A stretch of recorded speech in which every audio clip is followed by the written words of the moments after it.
Hello, everyone. It's Mr. Huffman. Good morning, good afternoon, good evening, whenever you're watching this. So, this is really moving in more to the heart of what this unit is and taking us more forward. And it's going to really start to relate more so to a lot of that North and South tension. And this is some decades before the Civil War. So, it's going to take a few decades, about close to 35 odd years before it really takes place. But the kind of ball starts to get rolling really more so here today than any time before. And this sectionalism is going to slowly erode kind of the feelings and the reputations of both the North and South, and even the West is going to play a role in that as well, that ultimately do lead to civil war on down the line. So in the beginning of this era, kind of in the late 18 teens, early 1820s, it was known as the era of good feelings, as you heard me talk about last week a little bit. But that really could only last for so long, right? That the Federalist Party had gone by the wayside.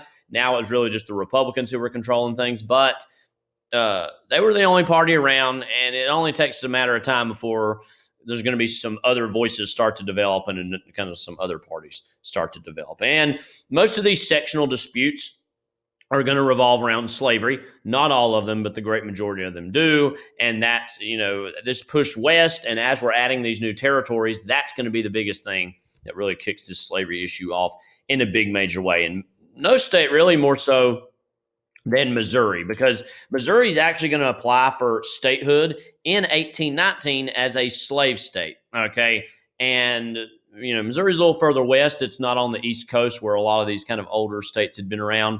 And so in 1819, when it applies to be a slave state, that really throws a wrench into the whole affair. Why? Because in 1819, there were 11 free states and 11 slave states, kind of a perfect balance. And both sides liked it this way, because if they went one and too far the other, they knew that would make the other side mad and could lead to more tensions or flare-ups. And how that actually worked itself out in, the Congress is that there was more free representation in the House of Representatives, but the balance, obviously, you have the same amount of senators in free and slave states. That was a perfect balance, and they didn't want to really upset that, even though in the House there were actually more free states, because some of the free states further up north had larger populations, which meant that they had more representation. So there was a little bit more free state representation in the House, but in the Senate, it could easily tip one way or another because it was 11-11. So as we're adding some of these new Western states, the role slavery is going to play in them, and if that territory or state adopts slavery as part of its, its reality, then that is going to have larger implications, not just there, but even in the larger United States as well. So Maine, this kind of presents an opportunity because Maine had long been a part of Massachusetts. It was kind of an extension of Massachusetts. It's also going to apply for state status, but as a free state. So the Missouri Compromise is going to come about like, Missouri's a free slave state. That would throw us off. But, Maine wants to also join in. So you know what? We'll admit both of them in at the same time so we can keep that balance in the Senate in check, right? So Missouri's going in as a slave state, Maine is a free state, and as a result, both sides are mostly going to be happy with this. But all the kind of talking and all the kind of hurt feelings that come out of this exposes really that the United States is in trouble when it comes to adding more territories, because as we're adding more territories back and forth, there's only so long we can keep doing this before some larger problem is going to present itself. Okay, so basically what they say is slavery is going to be prohibited north of Missouri's state border, southern border, that is. So again, you can see Missouri's border here. It's the 3630 line. That anything that we add below this, which includes maybe this other land that we're going to get eventually from Spain, anything below that 3630 line is going to be slave. Anything north of that line is going to be free. Now, Missouri itself is actually mostly north of that line, right? But for the most part, they're going to make sure that, this is kind of a temporary bandage, basically. Okay. But it's also going to be banned throughout the rest of the Louisiana Purchase. So all this land that we had picked up in the Louisiana Purchase that we hadn't really exactly totally kind of consolidated just yet in the states, slavery is going to be banned in those parts. So this is going to be acceptable. Both sides do come to an agreement and say, okay, we get one free state out of this, one slave state out of this. Everybody's happy, but it's very closely managed vote by those in power, by Henry Clay in particular, who was senator from Kentucky, and we're going to talk about him a little more in a second.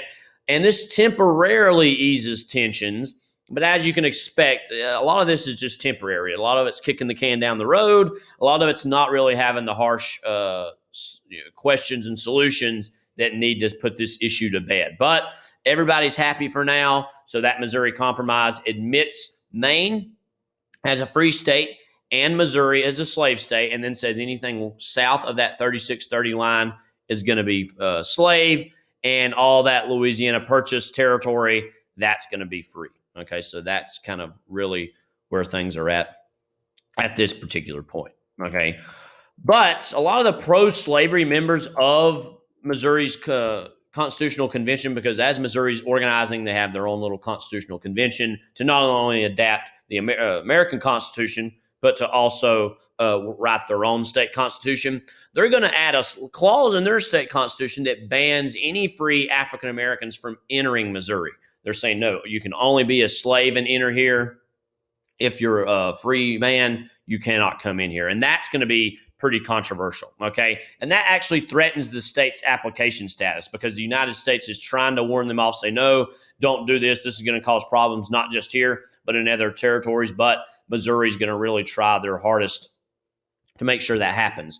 Henry Clay, he's going to be known as the great compromiser. He's got a lot of compromises in his back pocket. He's going to strike a deal where, you know what, let's keep the wording of the document basically, but make enforcement relatively lax. So he says, okay, you know what, say what you want in the Constitution, your state constitution itself, but when it comes to actually enforcing whether or not free African Americans are admitted into Missouri, maybe look the other way, maybe don't do a whole lot of stuff to make sure that you're enforcing that. Okay, so I would say really this is a bad example to set, because what we're saying is, well, what's on paper is that, but then the actual reality is something different. These two things should match, even if it is preventing free African Americans from entering. At least that's on paper and it's enforced. But it's going to really add to this wishy-washy nature, where people, a lot of free African Americans maybe don't know about Missouri, or know and find themselves in Missouri, and they're going to be, am I allowed in here, or am I going to be kind of all of a sudden kidnapped, captured, maybe made a slave myself? John Quincy Adams, who's going to be somebody we talk about a little bit more today as well. He's the son of John Adams, okay, and he's going to be a future president as well. First father-son presidency we have. Second is going to be George H.W. Bush and George W. Bush. This is a very interesting quote from John Quincy Adams. I think he's a little bit more, he's not exactly an abolitionist exactly, but he is going to be more in favor of trying to exit slavery from the United States, when he says, I take it for granted that the present question is a mere preamble, a title page to a great tragic volume. What he's hinting at here is this is just the beginning of something much worse, that we're putting a lot of Band-Aids on these wounds. It seems like everything's going great now, but he's saying, listen, if we don't handle this situation soon, there's going to be some pretty drastic, dire consequences, okay? And he's going to be right about that ultimately. That he's saying, look, this is really just the title page of a great tragic volume in his own way, predicting some sort of strife. As it turns out, it's going to be civil war. And John Quincy Adams is going to be one of the candidates for president in 1824. And there's going to be four big candidates, two or three of which are more important than another one, okay? And what is important about these four men is they kind of serve almost as their favorite sons almost of their respective regions and states. So think of these people as almost the all-stars of their particular region that are kind of going to play in a larger all-star game that is the American election, right? So on one hand, you have Henry Clay, the great compromiser I've already talked about. He's from Kentucky. He's from a more western state. So as far as western states go, he's kind of the biggest one there. He's going to favor a national bank, which we'd already had, saying we need to expand it even more. Also saying protective tariffs. So anything we're importing, we need to put a tax on that to kind of, make sure that American products are mostly the ones being bought and that they're more competitive with foreign products. Also, he's saying, hey, listen, we need a nationwide infrastructure program. A lot of those infrastructure programs I've talked about already have been mostly state and local, and have been mostly, again, in the East and in the North. He's saying we need to open it up, make it for everyone, even Kentucky, even some of these more Western states, that if we have any chance of, getting somewhere, then we need to kind of develop the national infrastructure, not just for the North and the East, but even for the West as well. And this kind of larger idea is going to be known as the American system.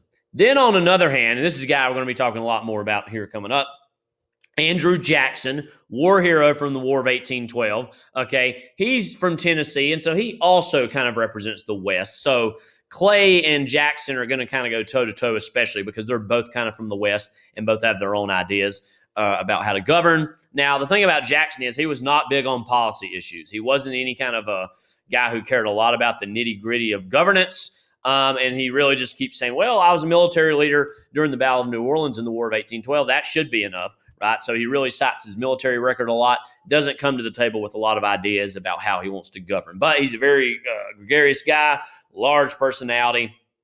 They got the nickname Old Hickory, and he sees himself as kind of a commoner who has worked his way up to being a success. And compared to a lot of these other guys who, some of them, worked for their success, don't get me wrong, but some of them more inherited their positions and came from privileged backgrounds. Jackson was definitely like that. He was totally a self-made man, and for all his faults, he, definitely was a self-made man. That's true.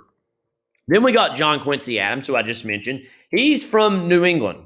And he says, I want a lot of internal improvements. I'm less enthusiastic about tariffs. So he's not crazy about the whole idea of tariffs. Okay. The thing about John Quincy Adams is, in a lot of ways, what's interesting about him as a president, as a figure in American history, he's kind of almost the last of the old way of doing things. Okay. So, because obviously his father was John Adams. And while the Federalist Party does not really exist anymore, in many ways, John Quincy Adams is the last gasp of the Federalist Party. He's kind of had a lot of Federalist ideas, and though the party's not around anymore, he's kind of taking it on his own and kind of exercising it on his own. So while the Federalist Party is technically over with, he's almost carrying the last little torch or last little flag for that old way of doing things with the Federalists. Okay, so again, internal improvements, he wants to spend a lot of money. Not unlike Clay, him and Clay actually agree that we need a lot of large infrastructure programs. But unlike Clay, he's not big on the tariffs. He says, I'm not crazy about tariffs. But again, he's from Massachusetts, New England, and he's obviously from a more privileged background, being the son of John Adams. Then there's going to be William Crawford, who my face is blocking his, so I could just go ahead and be William Crawford for you. He's going to be kind of the fourth wheel here. He's not going to be all that competitive when it comes to facing off against these three guys. He's from Georgia, so he represents the South in a lot of ways. He's all for states' rights, saying that, hey, as states, we need to stick up for ourselves. We don't need to let the federal government tell us everything what to do. And says he's a strict constitutionalist, meaning that if it's not enumerated specifically in the Constitution, like Thomas Jefferson, he would be before him, if it's not in there, he don't think we should have it. And anything that's not there should be reserved for the states. Okay. So again, he's from Georgia, the South. But in a lot of ways, Andrew Jackson is going to have, and Henry Clay in their own ways, are going to have a little bit of Southern appeal, but Andrew Jackson specifically is going to get a lot of love in the South. So even though William Crawford's on the ticket, he's not going to be, really going to be the guy that a lot of people put a lot of faith in. Okay, so this election of 1824 is highly controversial because Jackson's going to win the popular vote, but no candidate is going to actually win an electoral college majority. So nobody gets a majority of the electoral college, which you need to win the presidency, even though Jackson wins the popular vote. So what happens? This is going to naturally go to the House of Representatives. So Speaker of the House is actually Henry Clay. Believe it or not, he actually finished fourth, even above Crawford, or below Crawford, I should say. And so he's going to be basically eliminated. So there's going to be him convincing his fellow members of the House of Representatives to vote for Adams. Why? Because Clay and Jackson, as I said, hated each other. They're basically from the same region, right?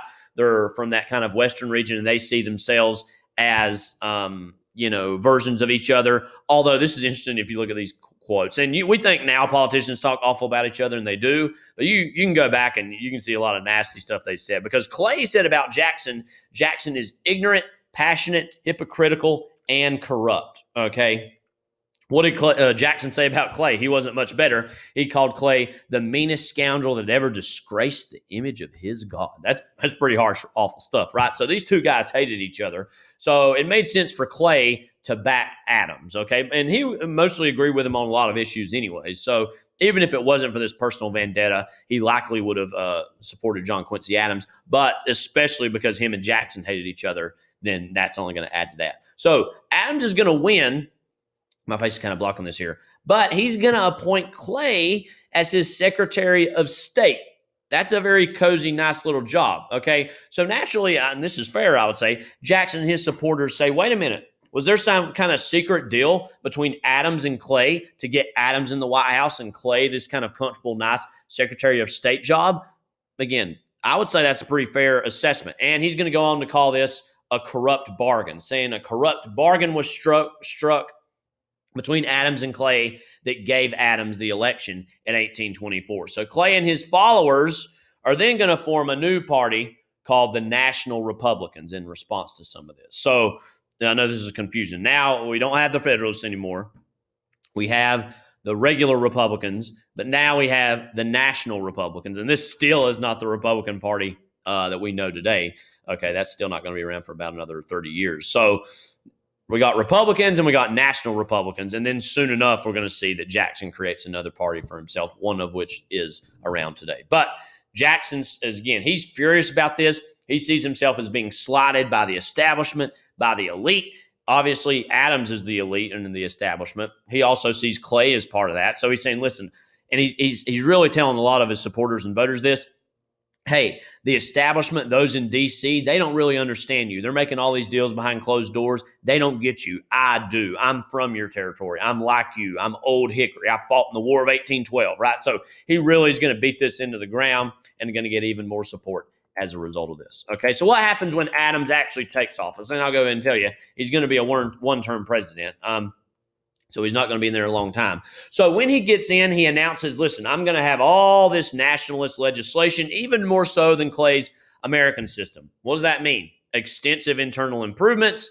I'm going to create a national university. I'm going to add to all kind of our toolbox of astronomical observations. I'm going to try to make the United States a leader in scientific research. The problem is, as I said a little bit ago, many of these legislatures said, hey, this sounds awful Federalist to us, that we thought we got rid of the Federalist. And here you are, the son of a Federalist many, many years ago, and you're kind of from a privileged background. We want to get rid of these Federalist ideas. We see this as a waste of taxpayer money, okay?